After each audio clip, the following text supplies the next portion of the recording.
राधे राधे विद्यार्थियों, कैसे हैं आप। आशा है आप बहुत अच्छे से होंगे। दोस्तों, आपकी तैयारी भी बहुत अच्छे से चल रही होगी। हम आज छात्रावास अधीक्षक का जो एग्जाम होने वाला है उसकी परीक्षा की तैयारी कर रहे हैं। और उसमें आज हम इसका जो है वो सेकेंड पार्ट पर चर्चा करेंगे दोस्तों। फर्स्ट पार्ट पहले ही अपलोड कर दिया गया है और ये नीचे इसके डिस्क्रिप्शन बॉक्स में इसका लिंक आपको मिल जाएगा। और ये बहुत ही शानदार क्लास है, सारी चीजें आपको जो है वो चार्ट के माध्यम से बताने का प्रयास किया गया है। इससे ये एक फायदा होगा कि आपको जो है वो एक बार में पूरी चीजें याद करने में आसानी होगी।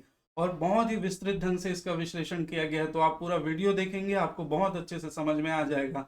और पहली बार इस चैनल में है तो इसको जरूर सब्सक्राइब करके रखिएगा ताकि इसका लिंक आपको जो है डायरेक्ट मिल सके। बेल आइकॉन जरूर हिट कर लीजिएगा। तो चलिए आज की कक्षा प्रारंभ करते हैं। हाँ, मैंने बताया इससे पहले हमारी जो गणित की क्लास है वो पूरी हो चुकी है। प्रतिशतता लाभ हानि का तीसरा पार्ट भी अपलोड कर दिया गया है। पूरे मैथ्स का आपको डिस्क्रिप्शन बॉक्स में प्ले लिस्ट का लिंक मिल जाएगा।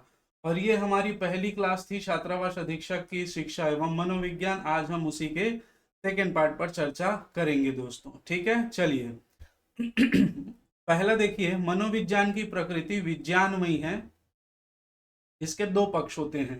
तो सबसे पहले तो ये जान लीजिए कि विज्ञानमयी है मतलब विज्ञान के जैसे है इसकी प्रकृति। तो विज्ञान जैसे है इसका मतलब क्या है, तो मनोविज्ञान को विज्ञान बोलने के लिए हमको क्या उसमें क्या होने चाहिए, तथ्य होने चाहिए, उसमें प्रयोग किए गए हों और उसके बाद सिद्ध किया गया हो और उसका एक व्यवस्थित और क्रमबद्ध जो है उसका क्या हो, विश्लेषण हो।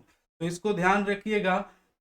तो मनोविज्ञान की क्या जो डाटा है वो व्यवस्थित एवं क्रमबद्ध अध्ययन का परिणाम है। बिल्कुल, इसका जो डाटा है वो बिल्कुल क्या है दोस्तों, व्यवस्थित है। व्यवस्थित एवं क्या है, क्रमबद्ध है। ठीक है, क्रमबद्ध है।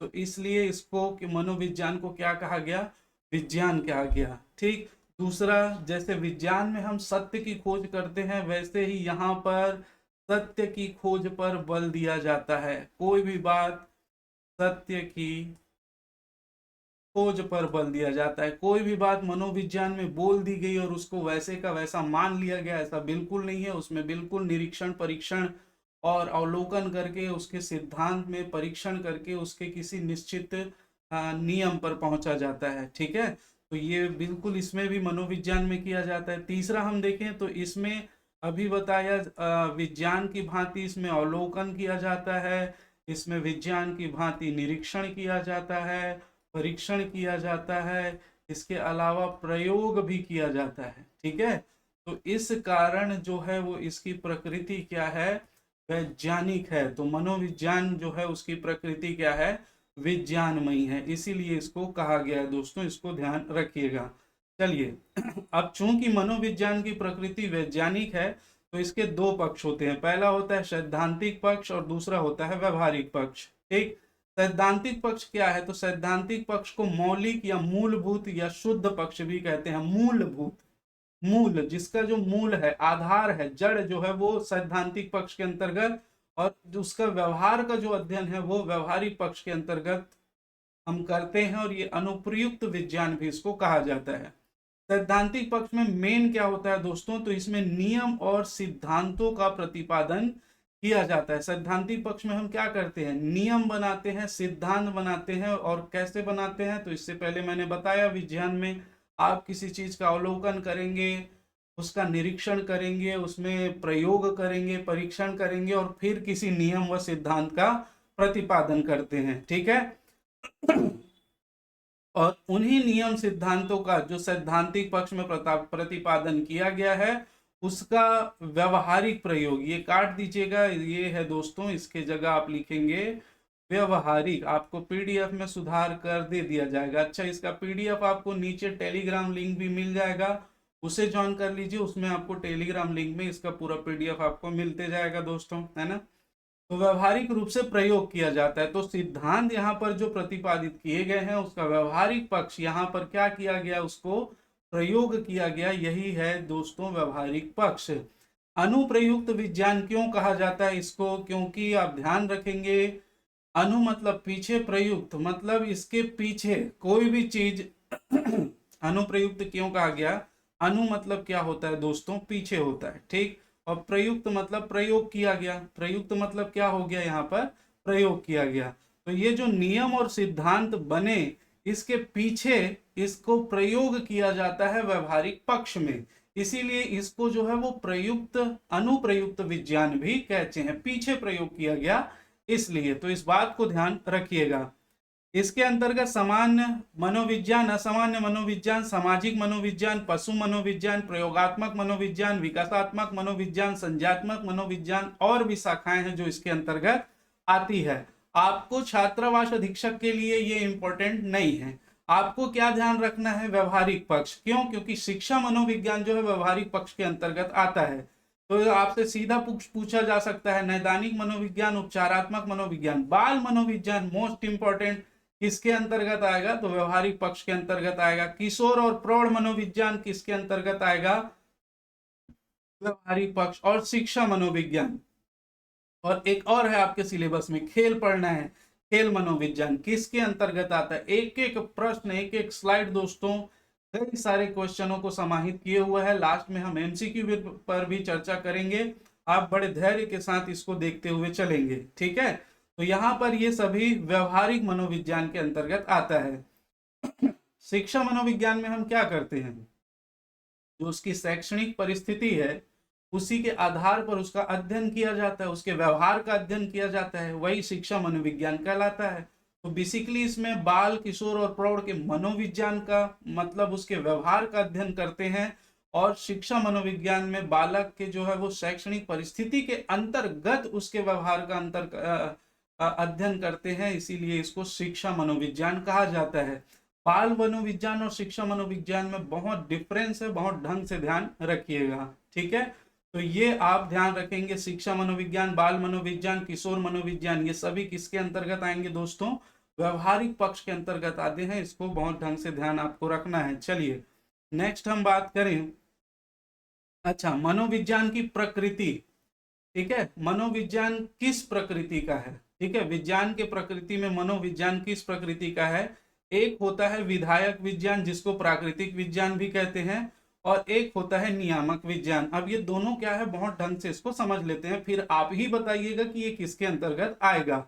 और इसके अलावा भी कई सारे प्रश्न आपको इसमें मिलने वाले हैं। देखिए, विधायक विज्ञान किसे कहेंगे? तो जिसमें तथ्यों का अध्ययन किया जाता है, तथ्य, फैक्ट्स का अध्ययन करते हैं हम लोग दोस्तों, उसको क्या कहते हैं? विधायक या प्राकृतिक विज्ञान।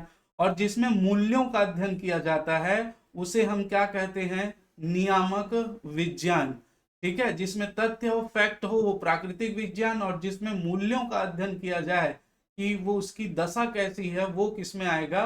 नियामक विज्ञान में। अभी मैं बहुत ढंग से समझाने वाला हूं। इसमें क्या है और क्या उचित है पर बल दिया जाता है, ठीक है। इसमें क्या है और क्या उचित है पर बल दिया जाता है, इसमें क्या होना चाहिए पर बल दिया जाता है। अब ये दोनों है क्या? इसे हम निदानात्मक विज्ञान बोलते हैं और इसे उपचारात्मक विज्ञान भी बोलते हैं। ये है क्या दोस्तों? अब देखिए, एक छोटा सा उदाहरण दे रहा हूं, उससे सारी चीजें समझ में आ जाएगी। आप मेरे पास आए या मैंने आपको देखा और आपका मैंने अध्ययन किया और मैंने कहा कि आप जो है वो क्या हैं? बेरोजगार हैं। क्या है दोस्तों? आप बेरोजगार हैं, ठीक है। तो ये मैंने आपकी जो वर्तमान परिस्थिति को बताई कि आप क्या हैं, वर्तमान स्थिति को बताया जा रहा है आपको देखकर, आपका अवलोकन करके कि आप बेरोजगार हैं, ठीक है। तो यहाँ पर वर्तमान परिस्थिति का अध्ययन करके बताया गया, ये किसके अंतर्गत आता है? विधायक विज्ञान के अंतर्गत, आपकी प्राकृतिक विज्ञान के। लेकिन मैंने आपको अध्ययन किया, एक बताया बेरोजगार हैं और दूसरा मैंने ये बताया कि आपकी जो शिक्षा है, आपके जो गुण हैं, उन सभी स्तरों को देखकर लगता है कि आपको ये हॉस्टल वार्डन जो है उसकी ज्वाइनिंग दे देनी चाहिए। आप में ये योग्यता है कि आपको इसकी ज्वाइनिंग दे देनी चाहिए। अब क्या हुआ?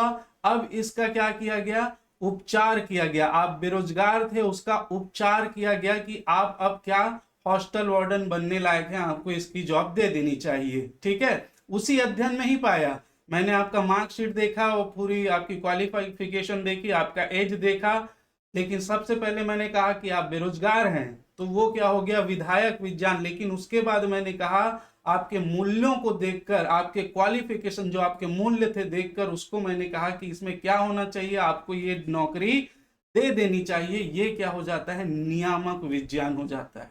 ठीक है, बहुत ढंग से समझिएगा। अब ये समझ गए होंगे तो आप एक प्रश्न का उत्तर देंगे, हम मनोविज्ञान को किस श्रेणी के अंतर्गत रखेंगे, मनोविज्ञान को इन दोनों में से किस श्रेणी के अंतर्गत रखेंगे। मनोविज्ञान में क्या करते हैं दोस्तों,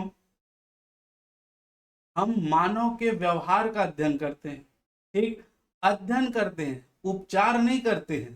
ठीक है, उपचार नहीं करते हैं दोस्तों, अध्ययन करते हैं। आप ये मत समझिएगा कि जो मनोरोग विशेषज्ञ होते हैं वो मनोविज्ञान पढ़कर जो है उसका उपचार करते हैं, तो ये बिल्कुल सही बात है। मनोविज्ञान पढ़कर उपचार, उसका उपचार जरूर करते हैं, लेकिन मनोविज्ञान में उपचार की विधियां नहीं दी गई। मनोविज्ञान में उसके उसकी स्थिति परिस्थिति, उसका जो व्यवहार है वो बताया जाता है। ठीक, तो मनोविज्ञान में जो है वो उसका व्यवहार का अध्ययन किया, उसको बताया गया, उसको ये प्रॉब्लम है, उसको मेंटल प्रॉब्लम या जो भी प्रॉब्लम है, वो सीख नहीं पा रहा है, वो पढ़ नहीं पा रहा है, ये बताया जाता है। किसमें, मनोविज्ञान में। उपचार नहीं किया जाता है। इसीलिए मनोविज्ञान किसके अंतर्गत आएगा दोस्तों, ये विधायक विज्ञान। बहुत इंपॉर्टेंट प्रश्न कई बार पूछा गया है, मनोविज्ञान किसके अंतर्गत आएगा, विधायक विज्ञान के अंतर्गत आएगा। ठीक, अब ये तो हो गया है ना। अब तो सर इसका उपचार भाई, अब उसको ये मनोविज्ञान बता दिया कि उसको ये प्रॉब्लम है, तो वो जो सामने वाला डॉक्टर है फिर वो अलग पढ़ाई करके उसको समझता है कि इसको दूर कैसे किया जाए और उसके अकॉर्डिंग दवाई देता है, ये अलग मैटर है। मैं आपको समझाने के लिए बता रहा हूँ। ठीक है, तो मनोविज्ञान में हम व्यवहार का अध्ययन करते हैं, न कि उसका उपचार का। ठीक, तो अब देखिए, अब यहाँ पर ये मनोविज्ञान समझ में आ गया। अब बताइए आप, शिक्षा किसके अंतर्गत आएगी। शिक्षा, शिक्षा आपको पता है शिक्ष धातु से बना है, जिसका अर्थ होता है सीखना और सिखाना। वही अर्थ होता है, शिक्ष धातु से बना है जिसका अर्थ होता है शिक्षा, सीखना और सिखाना। तो आप क्या सीखते हैं दोस्तों, क्या सिखाते हैं।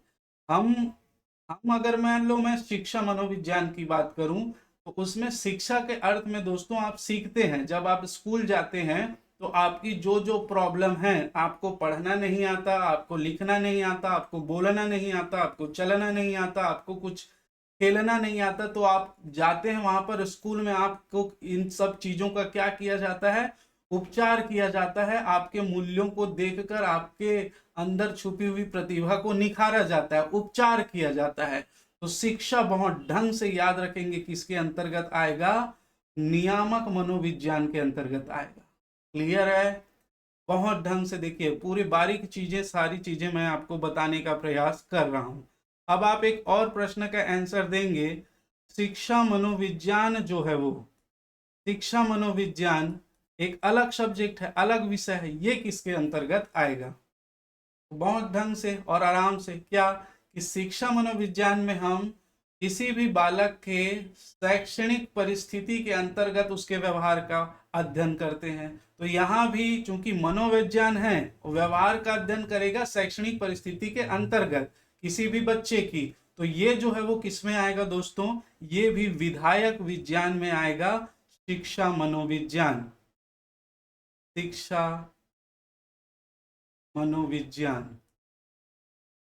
ठीक, तो याद रखिएगा, शिक्षा मनोविज्ञान और मनोविज्ञान विधायक विज्ञान में, और शिक्षा जो है वो नियामक विज्ञान के अंतर्गत आएगा। इसके अलावा कुछ चीजें और याद रखनी है आपको। शिक्षा, ये मनोविज्ञान की प्रकृति हम पढ़ ही रहे हैं, आप देखेंगे शिक्षा मनोविज्ञान की प्रकृति, शिक्षा मनोविज्ञान की प्रकृति।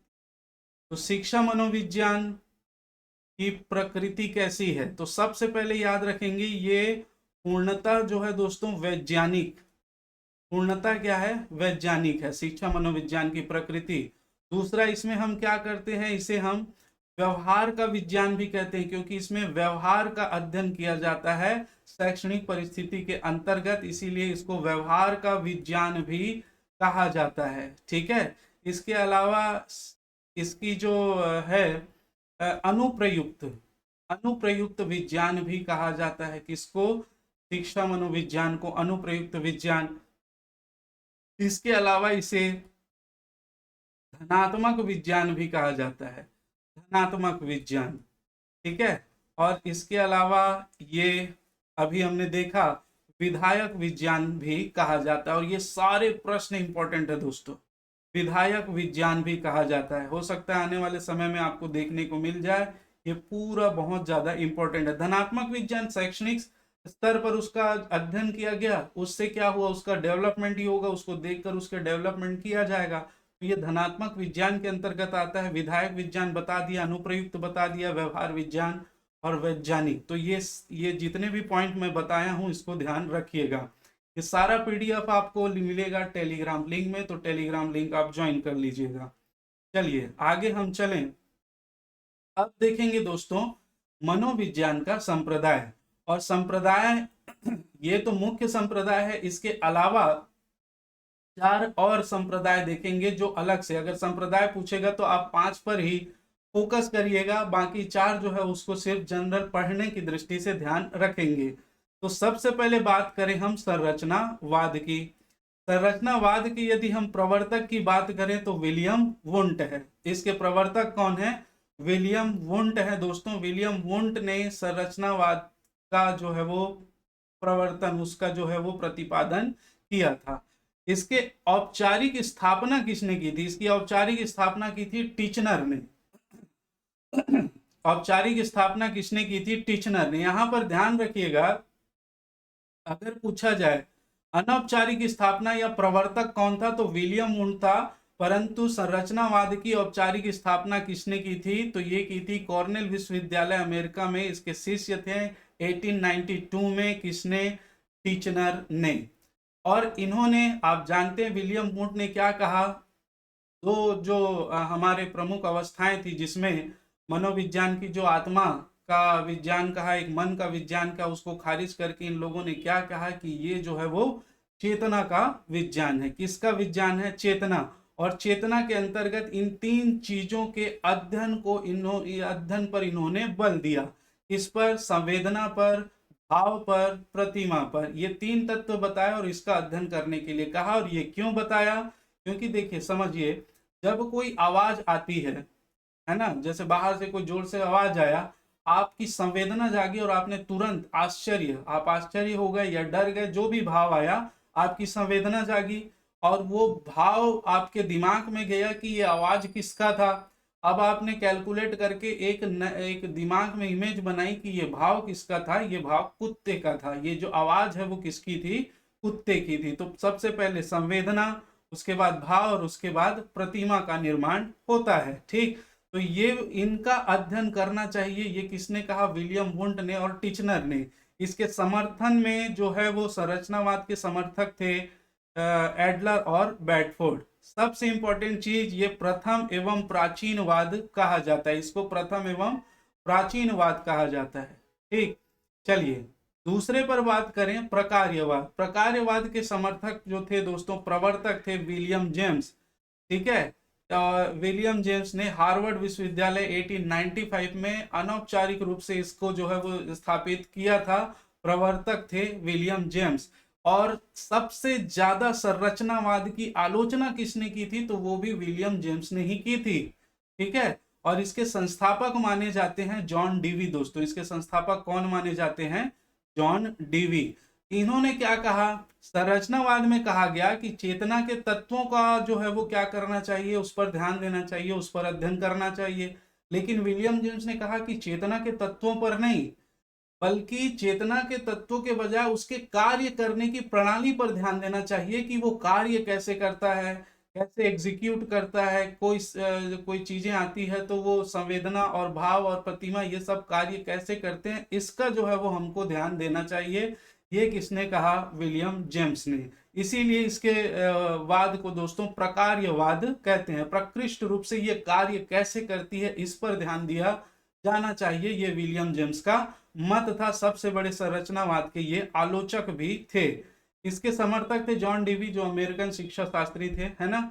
इनकी प्रमुख पुस्तक प्रिंसिपल ऑफ साइकोलॉजी है, इसको ध्यान रखेगा। इसकी प्रमुख पुस्तक क्या है?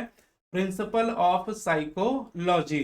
ठीक, तो इसमें इतने फैक्ट आपको ध्यान रखना है। तीसरी हम बात करें व्यवहारवाद की, तो व्यवहारवाद के आप जानते हैं जो जनक थे वो कौन थे? जेबी वॉटसन 1913। ठीक है, जेबी वॉटसन थे व्यवहारवाद के जनक। और मनोविज्ञान को विज्ञान का दर्जा दिलाया किसने? व्यवहारवाद ने। ठीक है, मनोविज्ञान को जो है वो विज्ञान का दर्जा किसने दिलाया? व्यवहारवाद ने। और ये व्यवहारवाद में जेबी वॉटसन ने, क्योंकि इसमें उन्होंने कहा कि न चेतना, इसने तो सीधा खारिज कर दिया था, न चेतना का न ही चेतना के तत्वों का, बल्कि यहाँ पर हमें उस मानव के व्यवहार का जो है वो अध्ययन करना चाहिए। और व्यवहारवाद की परिभाषा भी इसने दी थी, व्यवहार की परिभाषा इसने दी थी। व्यवहार की परिभाषा में क्या कहा कि जो मानव है, पशु और वनस्पति सभी का अध्ययन किया जाएगा, उनके व्यवहार का अध्ययन किया जाएगा। तो व्यवहार के अंतर्गत इन सभी के व्यवहार का अध्ययन। तो मनोविज्ञान को जो वैज्ञानिक दर्जा दिलाया, इसने कहा कि जो व्यवहार है उस पर अध्ययन करें, वो उसका जो है वो उसमें प्रयोग करें, उसका परीक्षण करें, उसको अवलोकन करें और उसका अध्ययन करना चाहिए, ये कहा था जेबी वॉटसन ने। और यहीं से वैज्ञानिक पद्धति की जो है वो शुरुआत भी मानी जाती है। वैज्ञान का जो है वो दर्जा दिलाया यहाँ से नहीं माना जाता, एक्चुअल में माना जाता है 1879 से, जब पहली प्रयोगशाला स्थापित हुई थी। ठीक है, तो इसको ध्यान रखेंगे। वस्तुनिष्ठ व प्रयोगात्मक अध्ययन पर इन्होंने क्या किया है? जोर दिया है। दोस्तों मैंने बताया कि व्यवहार को आप समझिए, व्यवहार को जानिए, उस पर परीक्षण कीजिए, प्रयोग कीजिए और फिर किसी नतीजे पर पहुंचिए। इसके समर्थक थे, प्रवर्तक थे जेबी वॉटसन। वैसे ही हम बात करें गेस्टाल्टवाद। गेस्टाल्टवाद, इसको समग्रवाद भी कहा जाता है दोस्तों, गेस्टाल्टवाद को समग्रवाद भी कहा जाता है। इसके प्रवर्तक थे मैक्स वर्दीमर। गेस्टाल्ट इसका मतलब ही होता है समग्र। ठीक, इसके प्रवर्तक थे मैक्स वर्दीमर्द सन 1912। यहां पर याद रखेंगे इसके सहयोगी थे Kohler, Koffka, Kurt Lewin. Kohler, Koffka, Kurt Lewin. इसका गेस्टाल्ट का जो अर्थ होता है दोस्तों वो होता है आकृति, आकार और समग्रता। इसने जो है मानसिक शक्तियों के संगठन पर बल दिया है।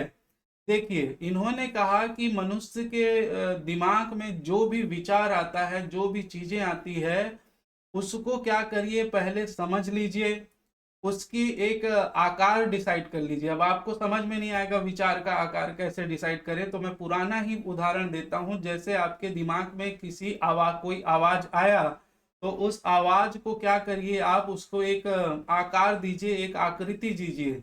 ठीक है, आप आवाज की तो आकृति नहीं दे सकते, मैं जनरली उदाहरण दे रहा हूँ। या कोई भी चीज, कोई शब्द बोला, कोई वस्तु आपके सामने आया, तो उसको एक, या कोई समस्या आई, ठीक है, तो समस्या को आप एक आकार दीजिए कि कितना बड़ा समस्या है, उस क्या हो सकता है, और उसको समग्र रूप से पूरा उसके बारे में जान लीजिए और अपने सभी मानसिक शक्तियों का प्रयोग करके, संगठित करके उस पर जो है वो कार्य कीजिए।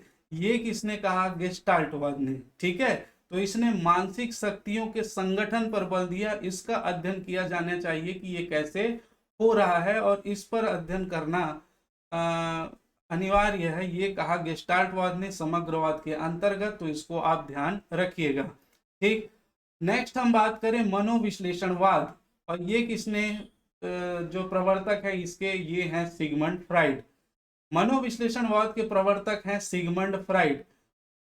सिगमंड फ्राइड ने चेतना का जो विज्ञान था उसको पूरा खारिज कर दिया, और इसीलिए इसने जो है, इसके जो थ्योरी थी उसको अचेतन मन का अध्ययन कहा। ठीक, इसने कहा कि भाई चेतना में तो आप सिर्फ जो जागृत व्यक्ति हैं, मतलब जो अच्छे बड़े हो गए हैं, उन व्यक्तियों का अध्ययन कर सकते हैं, लेकिन जो छोटे बालक हैं जिनको चेतना नहीं है उसकी आप कैसे अध्ययन करेंगे? पागल व्यक्ति हैं उसका कैसे अध्ययन करेंगे?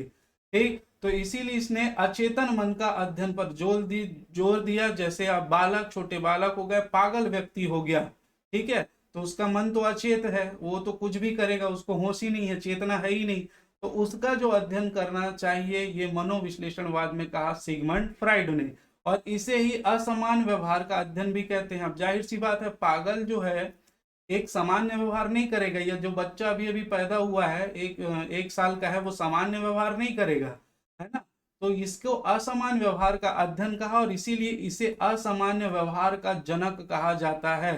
दोस्तों ये चार्ट आप बहुत ढंग से प्रिपेयर कीजिएगा, मोस्ट इंपॉर्टेंट है, एक ना एक प्रश्न जरूर यहां से बनेगा, ठीक है। मेरे ख्याल से ये सारी चीजें आपको बहुत ढंग से समझ में आ गई होगी। आगे चलते हैं हमारे अगले टॉपिक पर। तो ये, हाँ, ये मैंने बताया मनोविज्ञान के कुछ अन्य संप्रदाय भी हैं, तो इसको भी आप ध्यान रखिएगा। ये अन्य संप्रदाय जैसे निर्मितवाद, इसमें आपको सिर्फ इतना ध्यान रखना है इसके संस्थापक कौन है। यहाँ पर सिर्फ संस्थापक ध्यान रखिए, इसके संस्थापक हैं जीन पियाजे। प्रेरकीवाद, प्रेरकीवाद में आपको ध्यान रखना है विलियम मैकडूगल। संस्थापक कौन है? विलियम ने प्रेरणा दी है, ठीक है, इसीलिए प्रेरकीवाद आप ध्यान रखिएगा। इस संप्रदाय में 14 मूल प्रवृत्तियों, प्रेरणा के 14 मूल प्रवृत्ति, यहां से रिलेट करके इसको पकड़ के रखना है, विलियम मैकडूगल ने दिया था। 14 मूल प्रवृत्तियों और क्रिया पर बल दिया है। मानवतावाद का जो संस्थापक थे वो अब्राहम मैस्लो। अब्राहम मैस्लो ने मानवतावाद पर बल दिया। इस संप्रदाय ने मानव की आवश्यकता, मानवतावाद में क्या, मानव की आवश्यकता और मानव की आत्मानुभूति पर विशेष बल दिया है। किसने? अब्राहम मैस्लो ने मिक्स कर दिया, आवश्यकताओं को और आत्मानुभूति को मिक्स कर दिया मैस्लो ने। इस प्रकार से आप ट्रिक बनाकर इसको याद कर सकते हैं, या अपने हिसाब से कई सारे ट्रिक्स बना सकते हैं। और इससे अच्छा दोस्तों, एक दो बार इसको आप ढंग से पढ़ लेंगे तो सारी चीज आपको याद रहेगी, ट्रिक्स बनाने की जरूरत नहीं पड़ेगी। नेक्स्ट हम बात करें साहचर्यवाद। तो साहचर्यवाद का जो प्रतिपादन किया था वो ब्रिटेन के मनोवैज्ञानिक थे जॉन लॉक। ब्रिटेन के मनोवैज्ञानिक जॉन लॉक ने इसका प्रतिपादन किया। इसने इस संप्रदाय में अनुभव पर सर्वाधिक बल दिया है, ठीक है। साहचर्यवाद में इन्होंने क्या कहा कि आप साथ में विचरण करके, साथ में रहकर अनुभव पर ज्यादा बल दिया है। किसने? जॉन लॉक ने। तो याद रखेंगे, निर्मितवाद जीन पियाजे, प्रेरकीवाद विलियम मैकडूगल, और मानवतावाद अब्राहम मैस्लो, साहचर्यवाद जॉन लॉक ने, ठीक है। साहचर्य मतलब साथ में चलना, साहचर्य, तो जॉन क्या कर दिया, सबको लॉक कर दिया। इस प्रकार से भी आप बना सकते हैं दोस्तों, तो भी आप याद रख पाएंगे, कोई इशू नहीं है, आप जैसे याद करें याद करिएगा। नेक्स्ट, भारत में मनोविज्ञान का विकास। तो भारत में मनोविज्ञान का विकास कैसे हुआ, देखिए 1915 में सबसे पहले कलकत्ता विश्वविद्यालय में दर्शन शास्त्र के अंतर्गत जो है वो मनोविज्ञान विभाग की स्थापना हुई। आप याद रखेंगे, भारत में मनोविज्ञान की स्थापना स्वतंत्र पूर्वक बाद में हुई। पहले दर्शन शास्त्र के अंतर्गत एक विभाग बनाया गया, मनोविज्ञान विभाग, ठीक है, याद रखेंगे। उसी समय भारत में पहली मनोविज्ञान प्रयोगशाला स्थापित की गई। उसी समय हुआ 1915 में मानव विज्ञान की एक जो है वो प्रयोगशाला स्थापित की गई, और इसके संस्थापक थे एन सेनगुप्त। इसके संस्थापक कौन थे दोस्तों? एन सेनगुप्त, मनोविज्ञान के प्रयोगशाला के। इसके अलावा भारत में मनोविज्ञान का इसको जनक कहा जाता है, क्योंकि इन्होंने ही सबसे पहले प्रयोगशाला स्थापित की थी मनोविज्ञान की। क्लियर?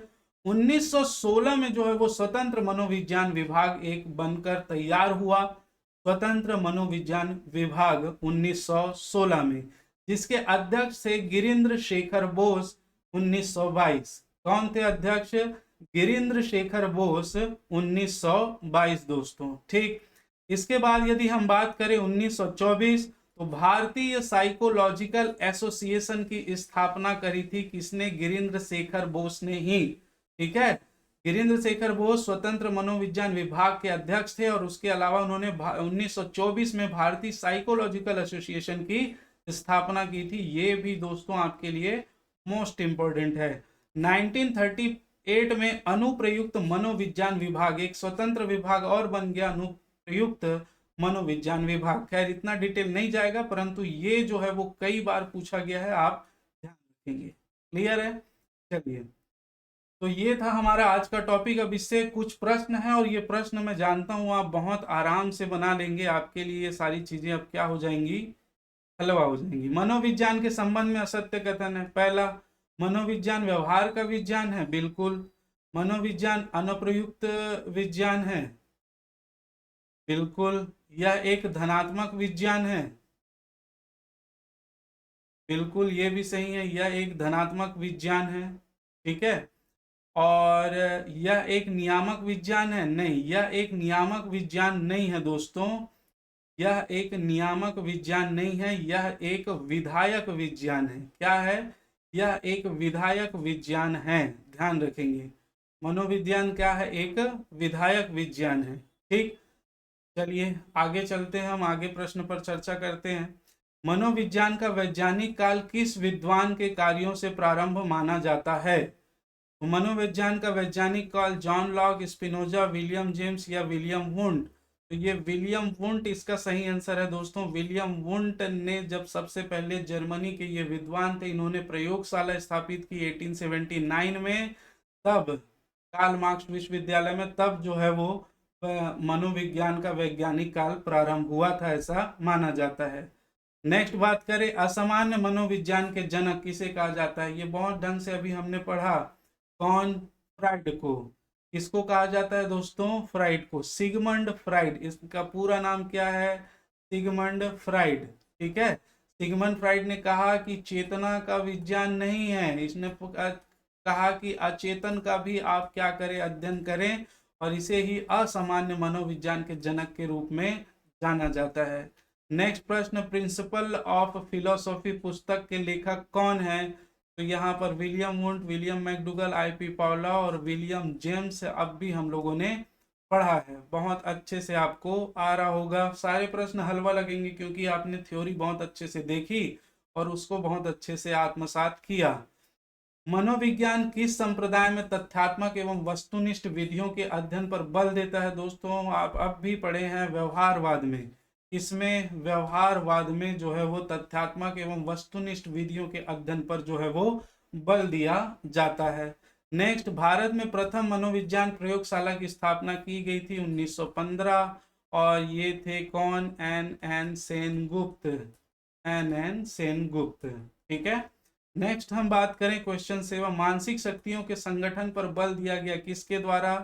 तो ये किसमें दिया गया? गेस्टाल्टवाद ने दिया मानसिक शक्तियों के जो है वो संगठन पर। इसने कहा कि पहले समस्या का आकार या कोई भी विचार का आकार और उसकी आकृति आप समझे, और उसके बाद उसको पूरी तरह से समग्रता के साथ मानसिक शक्तियों का प्रयोग करके उस पर विचार करें। ठीक। तो इसका जो दिया था मानसिक शक्तियों के संगठन पर बल, ये दिया था गेस्टाल्टवाद ने। ठीक। तो ये कुछ प्रश्न थे दोस्तों, ज्यादा प्रश्न नहीं बन पाए, कोई इशू नहीं है ना, क्योंकि प्रश्न वाला जो है मैं सोच रहा हूँ अलग से करवाऊं ताकि उससे संबंधित सारे प्रश्न एक साथ इंक्लूड किए जा सके। आज का वीडियो अगर आपको पसंद आया तो प्लीज लाइक कर देंगे, और दूरस्थ अंचल में बैठे दोस्तों के लिए दोस्तों प्लीज शेयर कर दीजिएगा। जितना ज्यादा शेयर होगा, जितना ज्यादा आप लोग मेरा सपोर्ट करेंगे दोस्तों, मैं यकीन दिलाता हूं कि पूरा का पूरा जो है वो मैं फ्री में आपको यहाँ पर प्रोवाइड करवाऊंगा। ठीक है।